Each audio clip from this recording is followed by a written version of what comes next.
کیا آپ تصور کر سکتے ہیں کہ ایک انسان سچ کی تلاش میں اپنا گھر، اپنا وطن، اپنی آزادی سب کچھ قربان کر دیں؟ کیا کوئی شخص برسوں تک شہروں اور صحراؤں میں بھٹک سکتا ہے صرف اس لیے کہ وہ اللہ کے سچے دین تک پہنچ جائے؟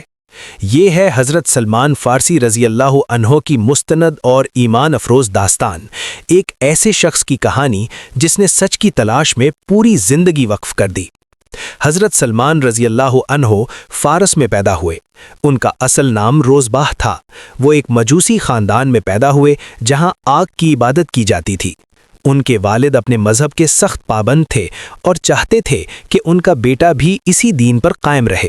سلمان کو آتش قدا کی نگرانی پر مقرر کیا گیا۔ ایک دن وہ کسی کام سے نکلے تو انہوں نے ایک گرجا گھر دیکھا جہاں عیسائی عبادت کر رہے تھے۔ وہ اندر گئے، ان کی عبادت کو دیکھا اور سنا۔ ان کے دل میں سوال پیدا ہوا۔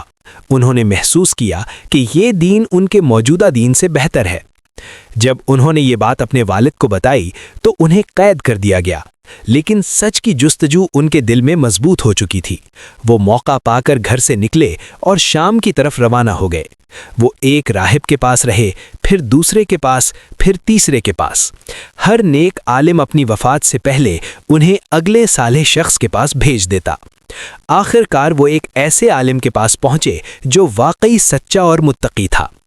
جب اس کی وفات کا وقت آیا تو سلمان نے پوچھا، اب میں کہاں جاؤں؟ اس نے کہا کہ اب ایک نبی مبعوث ہونے والے ہیں۔ وہ عرب کی سرزمین میں ظاہر ہوں گے، وہ کھجوروں والی زمین کی طرف ہجرت کریں گے، وہ ہدیہ قبول کریں گے مگر صدقہ نہیں کھائیں گے، اور ان کے کندھوں کے درمیان مہر نبوت ہوگی۔ سلمان نے یہ نشانیاں یاد رکھ لیں۔ وہ عرب کی طرف روانہ ہوئے، مگر راستے میں انہیں دھوکہ دیا گیا اور غلام بنا کر فروخت کر دیا گیا۔ آخر کار وہ مدینہ پہنچے۔ ایک دن انہیں خبر ملی کہ مکہ سے ایک شخص مدینہ آیا ہے جو نبوت کا اعلان کر رہا ہے۔